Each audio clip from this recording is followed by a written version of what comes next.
Hi, I'm Lain Ehmann with layoutaday.com with another simple scrapbooking tip for you. And today I wanted to talk about the best pens for scrapbooking.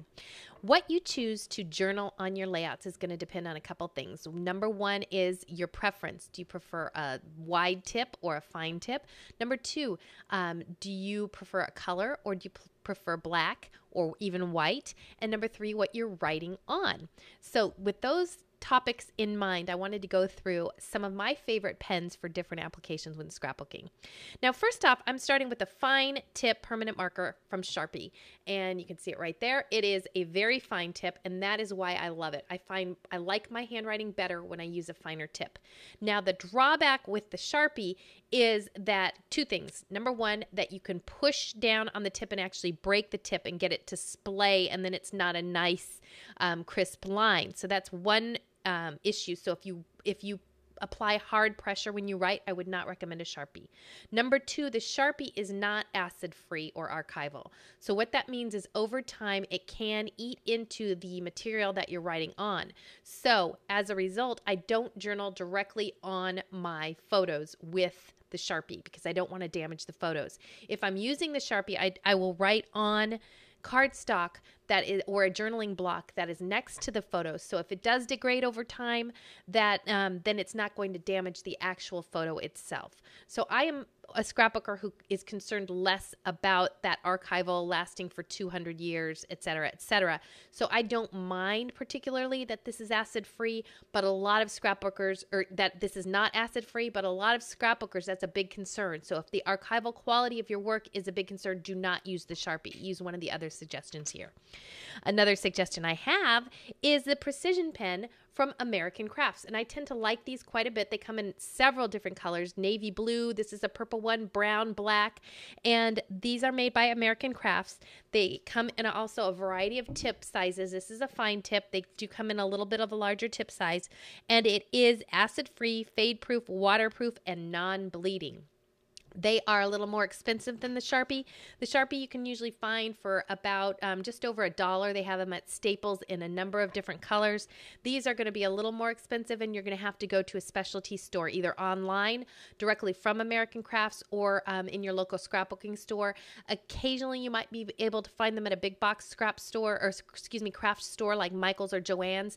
I actually haven't had much luck in finding these at the big box craft store. I actually order mine directly from American Crafts in boxes of like 12. The challenge with these is that you can see it leaks. So you're not getting all your ink out of there. So you're paying for the pen, and then some of the ink is actually leaking out into the barrel, so you're not getting the full leakage or the full ink power, I guess you could say. The other challenge I have with these is oftentimes they dry up. Even if I keep the cap on, even if I store them horizontally, I've got a box of a dozen that I ordered, and half of them have dried up by the time I get to them. So that is a drawback. I would order these just as you need them. I wouldn't stockpile them like I'm doing. Instead, I would order them one at a time and make sure it works when you get it. So that is the Precision Pen from American Crafts. My next choice here is the American Crafts Slick Writer. And this is a great pen to use on slick surfaces. That's why it's called a Slick Writer. And you can see it's got a much larger tip. And it is quick dry ink for slick surfaces, acid-free, permanent, waterproof, non-toxic. So if you like to journal right on your photos, this is a great option. And it does come in a couple different colors. This is the medium tip. I'll show it to you again.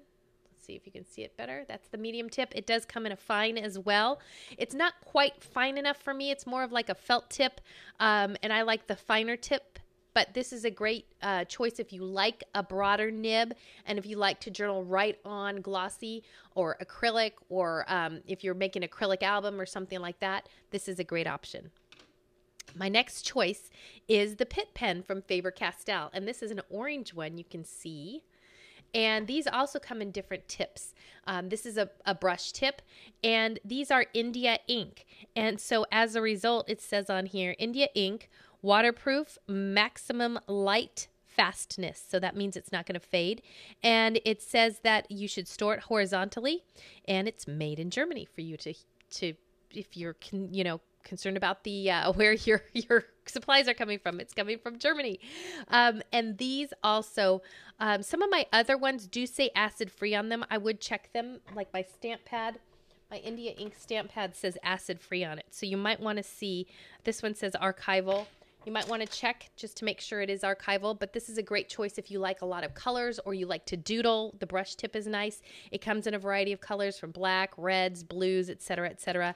And that, again, is the Pitt pen from Faber-Castell. You can order those from an online art supply store like Dick Blick. You can probably find them at your larger craft retailers as well. And I actually got a set of these at Ross. They were in the clearance aisle, and I got a set of 4 for like $3 or something like that. So keep your eye out. Finally, a question I get asked all the time is the white pen. What is your favorite white pen? And this is by far my favorite. It is the Uniball Signo. And you can see right there, Uniball Signo. It is a rollerball pen, and it is fantastic for journaling on darker surfaces. It gives a nice opaque white. And I've even used this on some glossier surfaces as well, like photos, like accents, things like that. And this is made by Mitsubishi Pencil Company, and I do order this online. I am actually not sure about the archival or acid-freeness of this, so you might want to check it out. But again, I use it for journaling on cardstock, and I typically don't journal right on my photos. But if you are looking for pens, those are some recommendations for you. You shouldn't spend more than a couple of bucks for a good journaling pen. You don't need to do that. And hopefully this has been helpful. If you have other ideas or other suggestions, please just leave it below this video. And if you like videos like this, I invite you to subscribe to my YouTube channel, or you can subscribe to my blog and get regular updates from me when I release a new video. And that is at layoutaday.com/video. Thanks so much.